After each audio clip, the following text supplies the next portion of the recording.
Tiniyak ni Pangulong Ferdinand R. Marcos Jr. ang tuloy-tuloy na pangangalaga sa mga OFWs. Sa katunayan, iba't ibang serbisyo para sa kanila, kabilang ang OFW Hospital, mas lalo pang paigtingin.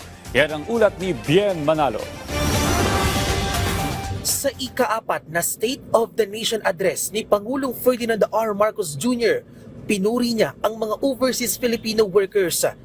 Giit ng Pangulo, ang mga OFW ay patunay ng galing at kasipagan ng mga Pilipino saan mo man ilagay. Nagpapasalamat tayo sa ating mga magigiting ng OFW dahil sa kanila na ipamalas ang angking galing, kabutihan at puso ng Pilipino sa lahat ng sulok ng daigdig. Bilang ganti sa sakripisyo ng mga OFW, siniguro ng Presidente na tututukan ang iba't ibang kaso ng mga Pinoy na nasa ibang bansa. Inatasan niya ang Department of Migrant Workers at Department of Foreign Affairs na tutukan ang pagresolba sa mga kaso.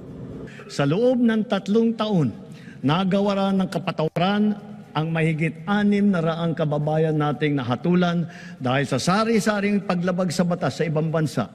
Nasa mahigit 1 milyong OFW na ang naserbisyuhan ng OFW Lounge sa paliparan. Paiigtingin din ang paglaban sa illegal recruitment at human trafficking. Gayon din ang pagpapalakas ng digitalization, lalo na sa pagproseso ng dokumento ng mga OFW. Sa bagong Pilipinas, pagpapatuloy ang ating parangal at pagbibigay-pugay sa mga OFW sa pamamagitan ng mga programang tagos sa kanilang puso at diwa, sa pamamagitan ng mga proseso na magpapaginhawa sa kanilang pagbabiyahe, pag-uukol ng karagdagang panahon para sa kanilang pamilya. Bibigyang prioridad ng DMW ang bilateral labor agreements sa iba't ibang bansa para dumami pa ang oportunidad sa mga Pilipino. Palalakasin pa ng ahensya ang OFW Hospital kung saan aabot na sa halos 300,000 OFW at kanilang pamilya ang naserbisyuhan na ng ospital. Bien Manalo para sa Pambansang TV sa Bagong